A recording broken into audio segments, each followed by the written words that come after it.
Hello student, मैं एकता सिंह आप सभी का ज्ञान चैतन्य चैनल में बहुत बहुत स्वागत करती हूँ। आज के इस वीडियो में हम भारतीय राष्ट्रीय कांग्रेस का उदारवादी चरण यानी कि 1885 टू 1909 तक का यहाँ पर क्वेश्चन आंसर देखेंगे। तो शुरू करते हैं। सबसे पहला क्वेश्चन कह रहा है कि निम्नलिखित में से किसे भारतीय ग्लैडस्टोन कहा जाता है। तो भारतीय ग्लैड स्टोन कहा जाता है दादा भाई नौरोजी को। दादा भाई नौरोजी को भारत के वयोवृद्ध नेता, भारत की आशा और भारत के ग्लैड स्तन कहा जाता है। वे कांग्रेस के 1886, 1893 और 1906 में अध्यक्ष बने। इन्होंने Indian poverty and un British rule in India नामक पुस्तक लिखी थी। अगला क्वेश्चन देखते हैं। निम्नलिखित में से कौन सा कथन जो है दादा भाई नौरोजी के विषय में सत्य नहीं है। तो सत्य नहीं है, वे ब्रिटिश पार्लियामेंट के सदस्य के रूप में अनुदारवादी पार्टी के टिकट पर चुने गए थे। ये यहाँ पर सही नहीं है। तो आंसर तो हमारा ये हो जाएगा। अब जो सही है वो देख लेते हैं। ये उनकी poverty and un British rule in India पुस्तक लिखी थी, ये सही हो जाएगा। उन्होंने गुजराती के प्रोफेसर के रूप में यूनिवर्सिटी कॉलेज लंदन में कार्य किया था, तो ये भी सही हो जाएगा। ये वाला तो सभी को पता होगा, लेकिन उन्होंने गुजराती के प्रोफेसर के रूप में यूनिवर्सिटी कॉलेज लंदन में कार्य किया था, ये नहीं पता होगा, तो ये याद रखना है। आगे उन्होंने बम्बई में महिला शिक्षा की नींव रखी थी, तो ये भी यहाँ पर सही हो जाएगा। बाकी व्याख्या भी यही सारी है कि नौरोजी जो है 1892 में उदारवादी दल से ब्रिटिश पार्लियामेंट के सदस्य के रूप में चुने गए थे। इसके अतिरिक्त वे लंदन विश्वविद्यालय में गुजराती के प्रोफेसर जबकि एल्फिंस्टन कॉलेज में गणित के प्रोफेसर के रूप में कार्य किया था। वे ब्रिटिश पार्लियामेंट में चुने जाने वाले प्रथम भारतीय थे। Poverty and un British rule in India पुस्तक जो है दादा भाई नौरोजी ने लिखा था, जिसे राष्ट्रीय आंदोलन में की बाइबल कहा जाता है। आगे देखते हैं। दादा भाई नौरोजी के विषय में निम्नलिखित में से कौन सा ये कथन असत्य है। असत्य कथन बताना है यहाँ पर। तो उन्होंने चार बार नहीं, सिर्फ 3 बार जो है कांग्रेस की अध्यक्षता की थी। किस कौन सी उसमें अध्यक्षता की थी, तो याद रखिए यहाँ 4 नहीं होगा, 3 होगा। 1886 में, 1893 में, 86 में, 93 में और 1906 में उन्होंने अध्यक्षता की थी। आगे देखते हैं। दादा भाई नौरोजी व्याख्या में पहले भारतीय थे जो एल्फिंस्टन कॉलेज बम्बई में गणित तथा भौतिकी के प्रोफेसर नियुक्त हुए थे। तो याद रखिए ये जो है बम्बई में एल्फिंस्टन कॉलेज बम्बई में गणित और भौतिकी के प्रोफेसर नियुक्त हुए थे। 1892 में ब्रिटिश पार्लियामेंट के प्रथम भारतीय निर्वाचित हुए थे। उन्होंने एक गुजराती पत्रिका रस्त गुफ्तार का आरंभ किया था, लेकिन वे कांग्रेस के अध्यक्ष पद पर 4 बार नहीं बल्कि 3 बार नियुक्त हुए। कांग्रेस का दूसरा अधिवेशन कलकत्ता 1886 में, लाहौर अधिवेशन 1893 में और कलकत्ता अधिवेशन 1906 में। आगे देखते हैं। ब्रिटिश पार्लियामेंट में चुने जाने वाले प्रथम भारतीय कौन थे। तो ब्रिटिश पार्लियामेंट में भी यही दादा भाई नौरोजी चुने गए थे, तो आंसर हमारा सी हो जाएगा। आगे देखते हैं। निम्नलिखित में से किसने 1906 में भारतीय राष्ट्रीय कांग्रेस के कलकत्ता अधिवेशन में दादा भाई नौरोजी के अध्यक्षीय भाषण को उनके बदले में पढ़ा था। किसने,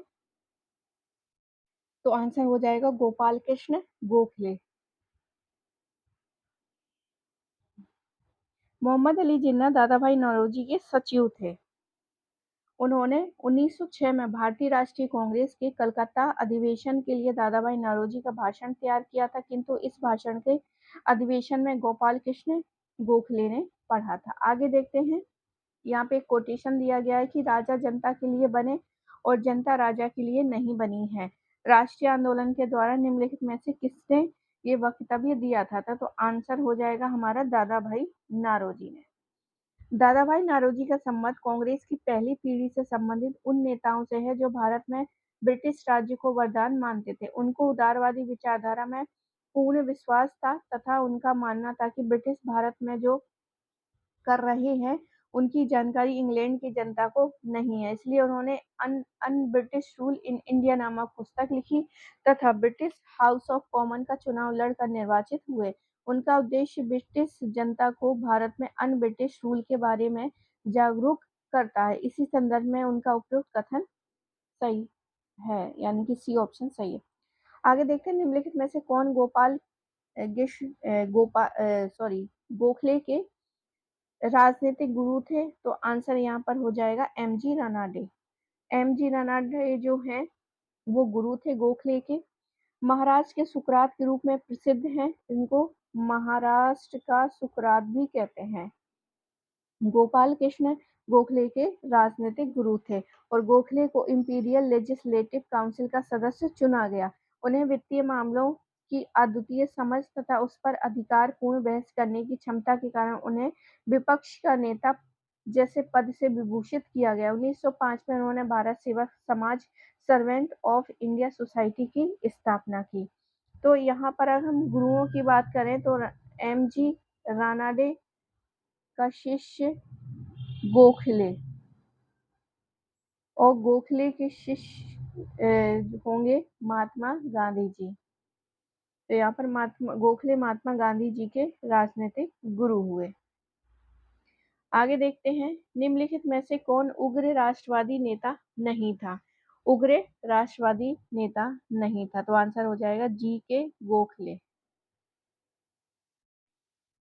20वीं सदी की शुरुआत में कांग्रेस में वैचारिक विभाजन बढ़ा। एक तरफ उदारवादी जिसमें फिरोज शाह मेहता, गोपाल कृष्ण गोखले, सुरेंद्रनाथ बनर्जी आते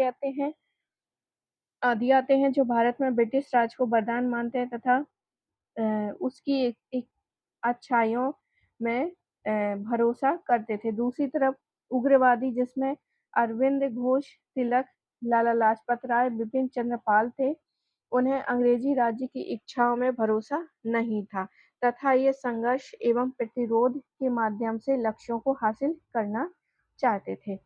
आगे देखते हैं अगला क्वेश्चन है गोपाल कृष्ण गोखले ने कांग्रेस के किस अधिवेशन की अध्यक्षता की थी। तो 1905 में की थी।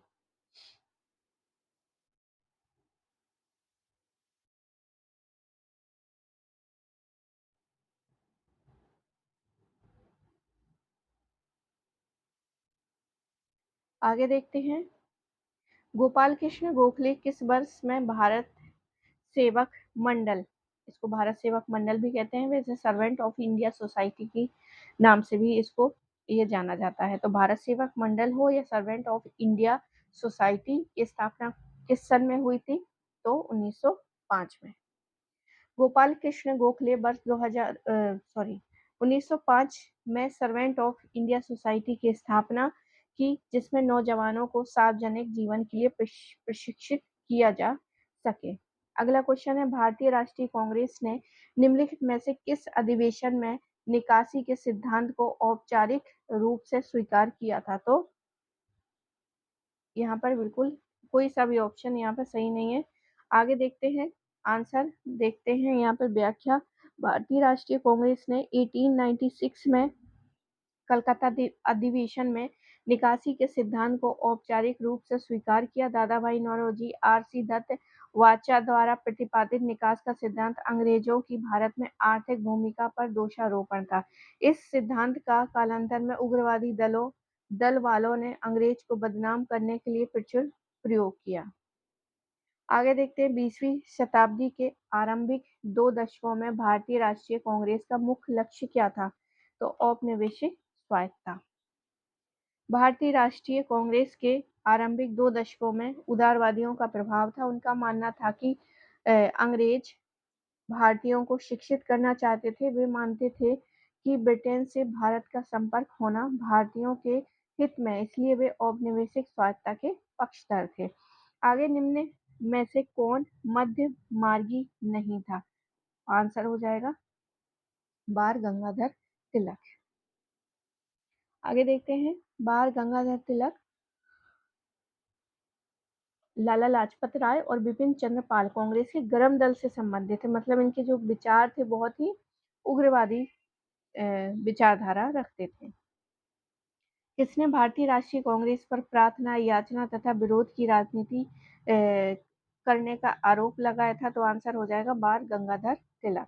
20वीं सदी के आरंभ में उग्र राष्ट्रवादी संप्रदाय को एक अनुकूल राजनीतिक वातावरण प्राप्त हुआ। तिलक के अलावा उग्र राष्ट्रवाद के दूसरे महत्वपूर्ण नेता बिपिन चंद्र पाल, अरविंद घोष और लाला लाजपत राय थे। उनका मत था कि भारतीयों को मुक्ति स्वयं अपने प्रयासों से प्राप्त करनी होगी। उन्हें अपनी पतित स्थिति से उभरने के लिए प्रयत्न करने होंगे। उग्रवादियों ने नरमपंथियों पर सरकार से प्रार्थना, याचना और विरोध की राजनीति का आरोप लगाया और इसे राजनीतिक भिक्षावृत्ति भी कहा है। महाराष्ट्र में गणपति पर्व का श्री गणेश करने वाले तिलक ही थे। ये ऑप्शन सही हो जाएगा। बाल गंगाधर तिलक प्रथम राष्ट्रवादी नेता थे जो जनता से निकट संबंध स्थापित करने का प्रयत्न करते थे और इस दृष्टि से वे महात्मा गांधी जी के अग्रणी थे। इस उद्देश्य से उन्होंने अखाड़े, लाठी क्लब तथा गोहत्या विरोधी सभाएं स्थापित की। शिवाजी महोत्सव और गणपति त्योहार आरंभ किया ताकि जनता में राष्ट्र सेवा की भावना जगे। उन्होंने अपने विचारों के प्रसार के लिए 2 समाचार पत्र, अंग्रेजी में मराठी में केसरी का संपादन किया। इस प्रकार तिलक प्रथम कांग्रेसी नेता थे जो देश के लिए कई बार जेल भी गए थे। वैलेंटाइन चिरोल ने इन्हें भारतीय अशांति का जनक कहा है। इन्हें लोग मान्य और भारत का बेताज बादशाह कहा करते थे। 1916 में उन्होंने होम रूल आंदोलन चलाया था। Arctic home of the Aryan और गीता रहस्य इनकी 2 पुस्तकें थी। अगला क्वेश्चन है, स्वराज शब्द का प्रयोग किसने किया था? तो स्वराज शब्द का प्रयोग यहाँ पर दिया नहीं है आंसर। और वैसे जो है स्वराज शब्द का प्रयोग जो सबसे पहले दयानंद सरस्वती ने किया था। आगे चल के इस शब्द को तिलक ने लोकप्रिय बनाया जब उन्होंने कहा कि स्वराज मेरा जन्मसिद्ध अधिकार है और मैं इसे लेकर रहूंगा। बाल गंगाधर तिलक सांप्रदायिकवादी थे। उन्होंने धर्म का राजनीतिक अस्त्र के रूप में प्रयोग किया था। तो आंसर यहाँ पर हो जाएगा ए गलत हो जाएगा और आर यहाँ पर सही हो जाएगा। ये क्यों गलत है? क्योंकि ये सांप्रदायिकवादी बता रहा है, तो ये गलत हो जाएगा।